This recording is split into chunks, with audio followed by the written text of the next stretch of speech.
Hello and welcome to the LAArtist Podcast. My name is Mr. David Rano and we are here on location at the Other Art Fair presented by Saatchi Art. And we are here to chat with the artists. Let's go do that. Hello and welcome to the LAArtist Podcast. Right here, we are here at the Other Art Fair. I am your host, Mr. David Rano, and we are with another amazing artist, Eileen. And you're coming from Chile, correct? Yes, from Chile. Can you tell us a little bit about your art and your art style? Yes, of course. Hi, everyone. So I like to paint different places where I've been to.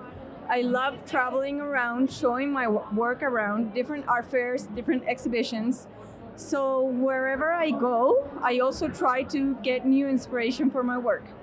So it's kind of like a circle, like a cycle, in fact. So new places to show my work, new places that inspire my work. So all these paintings are based, and I get my inspiration by real places, and they're based on real places. But a funny transformation occurs during my observation, my mind and my hand. And so what I put on the canvas, what I paint, it starts to transform from reality to a whole new scenario. So a lot of bright colors come out. I use a lot of saturated colors, a lot of contrast, and I even start to, for example, to divide the sky, the sunset, and I start splitting somehow the color. So you can perceive here a sunset, you can see the beach, but the colors of the sand and the colors of the sky and all the shades that you see here are totally new. So it comes a lot from my imagination. So I always like to say it was based on a real place, but then it's a whole new place. Yeah, and it becomes surreal, essentially. Yes. Yes, and the interesting part is that each spectator can put their own story to the painting. So it's a new place. Yeah, because at first, I have a background in photography, and like seeing the different colors being split, it reminded me a lot of trying to get a low resolution image to blow it up, and then you see the gradients come out. Yeah, like almost like pixels, you say. Yes. Yeah, and I love the vibrancy. As you can see, as the video people can see, for the audio, a lot of bright colors, as she mentioned. And I like your use of even pastels on how you're able to make them work very well. Thank you so much. Yes, pastels are part of, especially this painting, this palette. But even though they're pastels, they're bright enough, but at the same time, they're very clean and precise. So it kind of doesn't bother the eye. It just adds up to a whole new palette of this. It's almost like a fantasy scenery, you know? Yeah. And what kind of paint do you use to create this? This new series, it's all acrylic and oil on canvas. A lot of people are amazed by this mix, but it is possible. In fact, I do not mix both paintings in my palette, but what I do is I use acrylic first for the backgrounds, and then the main figure of the painting are normally made with oil paint. So it pops out a lot. So you travel to get inspired to do work, so you have to travel to make more art, right? Yes, I take a lot of pictures where I go to. I make a few sketches, but then I go back home to Chile.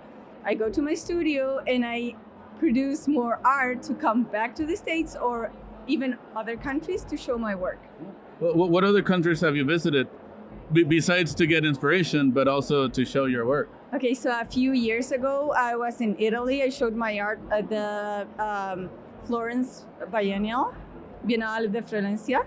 And then I also was in Rotterdam showing my work. I was one time in Germany also at a small exhibition, but the biggest ones were in Italy and Rotterdam.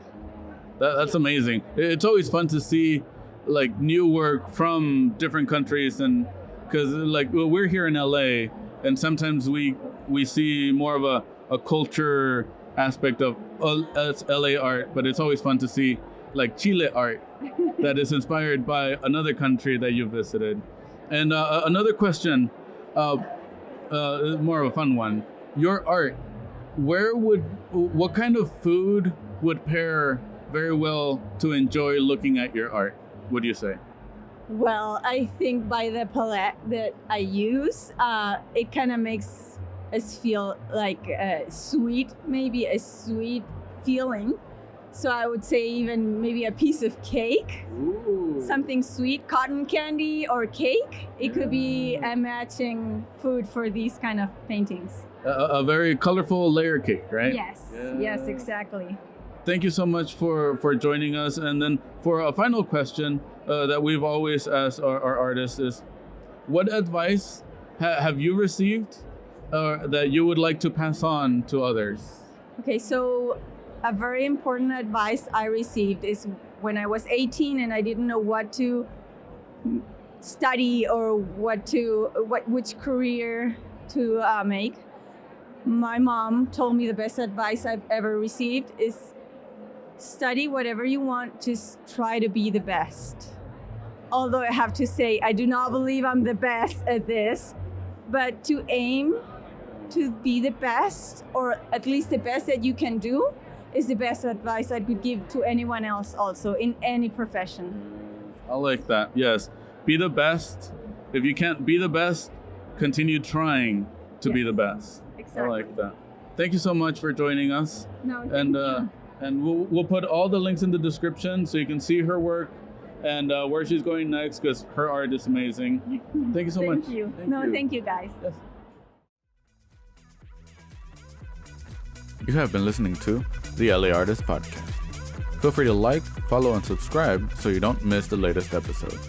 You can see bonus content on our Instagram at Lorano Gallery, as well as our website, loranogallery.com/podcast. Stay creative, keep creating, and no matter what, be passionate about your art.